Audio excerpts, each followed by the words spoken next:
Avec un peu plus de 7 jours pour avaler les 2500 km qui séparent Istanbul de Nice, les 60 pieds monocoques ont navigué jusqu'ici à une toute petite moyenne de 7 nœuds.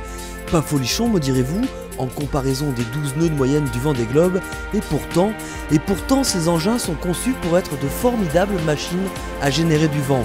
Mais face aux éléments, on ne décide pas tout le temps. C'est des bateaux qui ont une grosse capacité d'accélération, mais il faut de l'air. C'est quand même des bateaux qui ont été conçus pour faire le tour du monde. Donc plutôt aux allures portantes et plutôt avec 30-35 nœuds de vent moyen. Donc j'espère que sur les autres étapes, ils pourront justement tirer sur les machines. Enfin, je vous rappelle que pour le run qu'on a eu à Istanbul, les bateaux ont fait un run à 18 nœuds de moyenne, donc c'est quand même pas mal.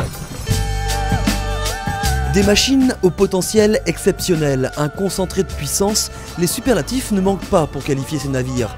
Tout le monde s'accorde à le dire, à commencer par Sébastien Audigan, prestigieux équipier de Quito de Bavent sur Groupe Bell.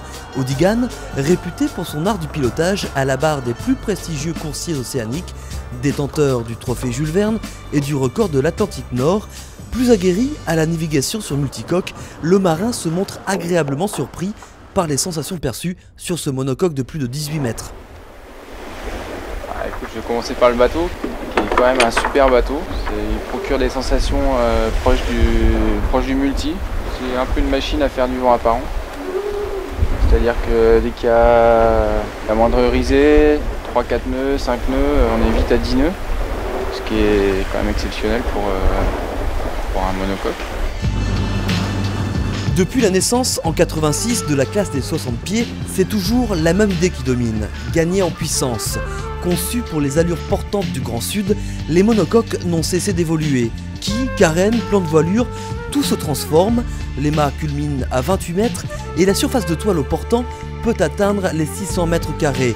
Amélioration et innovation n'ont de cesse, même en course, tout est bon à prendre.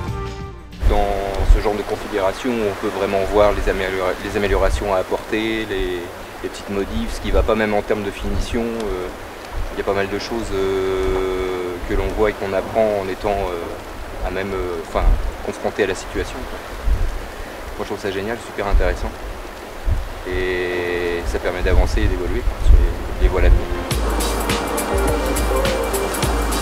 Allier légèreté et robustesse pour résister aux pires conditions que la mer impose, c'est la condition sine qua non lors de la construction d'un 60 pieds.